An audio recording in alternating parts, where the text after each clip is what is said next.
बहुत बड़ी एक खाली खिड़की है, पर ये जब देखते हैं करीब से जाके तो वो खिड़की जो थी उस पर शीशा नहीं लगा था, आर पार दिख रहा था।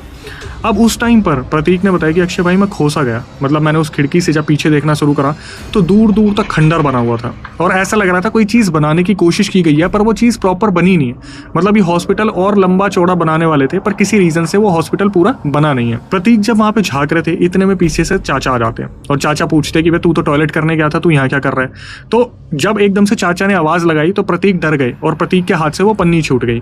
उस पन्नी में से कुछ मटन का टुकड़ा निकला और वो ज़मीन पे गिर गया। अब जब चाचा ने एकदम से देखा कि अबे तूने खाना गिरा दिया, उठाई से, तो पन्नी को इन्होंने उठाया बट वो मटन का पीस जो था ऑब्वियसली वो वहाँ पर मिट्टी में हो गया था, तो ये लोग क्यों ही उठाते उसे। ये लोग बाहर निकलते हैं और धीरे धीरे आते हैं बाहर, डॉक्टर की तरफ देखते हैं तो डॉक्टर भी इनकी तरफ देख के स्माइल कर रहा होता है। ये लोग वहाँ से निकलते हैं और सीधा गांव की ओर रवाना होते हैं। रात के अप्रॉक्सीमेटली 11 तो बज गए होंगे, बहुत सुनसान एरिया हो गया था और ये लोग धीरे धीरे चलते चलते अपने घर पहुँचते हैं। पहले चाचा ने इन्हें खेत वाले घर तक ड्रॉप करा, उसके बाद चाचा अपने घर पे आते हैं। अब जब आके ये लोग सोते हैं तो नींद तो इन्हें बहुत अच्छी आनी थी क्योंकि कसरत बहुत ज़्यादा हो गई थी और खाना बहुत खा रखा था। हालांकि चाचा की जो तबीयत थी उसमें थोड़ा बहुत इंप्रूवमेंट आई थी, इन्हें लगा सब कुछ नॉर्मल हो गया। लेकिन यहाँ से शुरू हुआ एक मौत का मंजर जो किसी एक की तो बलि लेने वाला था। एक चीज़ जो प्रतीक ने हाईलाइट की कि अक्षय भाई जब उस हॉस्पिटल से हम वापस आ रहे थे, पता नहीं चाचा ने सुना नहीं सुना, लेकिन जब हम मुड़ के आगे बढ़े, जब मेरे हाथ से मटन का एक टुकड़ा गिरा था वो पॉलीथीन से निकल के, मुझे पीछे से किसी के चबाने की आवाज़ आ रही थी पर मैंने पीछे मुड़ के नहीं देखा क्योंकि घर वालों ने हमेशा ये सिखाया था कि ऐसा कुछ हो तो पीछे मुड़ के मत देखना। घर पर आने के बाद 2 दिन सब कुछ सही रहा।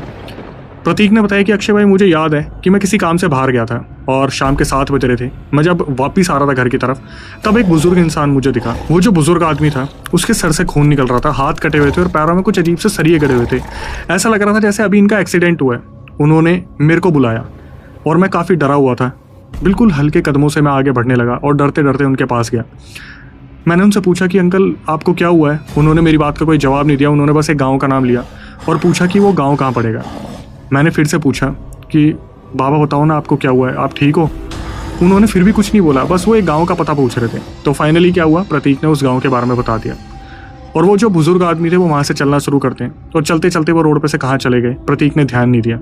प्रतीक को अभी भी इस चीज़ का आभास नहीं था कि प्रतीक किससे मिल के आ रहा है। ये पूरे रास्ते दिमाग में यही सोचते आ रहे थे कि ये बुजुर्ग इंसान था कौन। जब ये धीरे धीरे अपने घर की ओर जा रहे थे, अपने घर के पास ही पहुंचे थे, तभी दोबारा इनकी नज़र पड़ती है कि इनके घर से थोड़ी सी ही दूरी पे वही बुजुर्ग इंसान खड़ा है। और इस टाइम पर ये देख के काफ़ी डर गए थे। इनके दिमाग में ये चल रहा था कि मैंने इन्हें गांव के बारे में बताया जो कि हमारे यहाँ से अपोजिट था, तो ये मेरे घर के यहाँ क्या कर रहे हैं। फिर वो जो बुजुर्ग इंसान था वो प्रतीक को अपने पास बुलाता है। प्रतीक डरे हुए थे लेकिन ऐसे मना नहीं कर सकते थे। प्रतीक डरते डरते उनके पास गए और प्रतीक बोले बाबा मैंने आपको बताया तो था गाँव, वहाँ पे आप यहाँ क्या कर रहे हो। अब वो जो बुजुर्ग